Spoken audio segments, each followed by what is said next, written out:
এবং বিমান দুর্ঘটনায় আমাদের একজন পাইলট অ্যাজ ওয়েল এজ আমাদের অনেক একটা স্কুলের কোমলমতি বাচ্চারাও আহত হয়েছে এবং অনেকে মারা গিয়েছেন। তার মধ্যে হচ্ছে আমাদের যে এখানকার আমরা এখানে আসছি আমাদের মেহেরিন ম্যাডাম, ওনার যে অবদান, উনি একজন শিক্ষক ছিলেন না শুধু, উনি ছিলেন মায়ের মতো।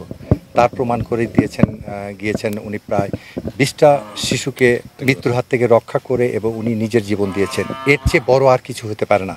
সো ওনার বাংলাদেশ বিমান বাহিনীর প্রধান এবং বাংলাদেশ বিমান বাহিনীর পক্ষ থেকে তার রুহের মাগফিরাত করছি এবং তার জন্য আমরা দোয়া করতে এবং তার পরিবারবর্গের সবার ধৈর্য এবং শক্তি দান করুক এই কামনাই করছি আমরা। অ্যাকচুয়ালি মাহেরিন ম্যাডাম আমি এখানে জানতে পারলাম উনি আমাদের শাহিন স্কুলের স্টুডেন্ট ছিলেন এবং ওনার শ্বশুরও বাংলাদেশ এয়ারফোর্সের একজন সদস্য, গর্বিত সদস্য ছিলেন।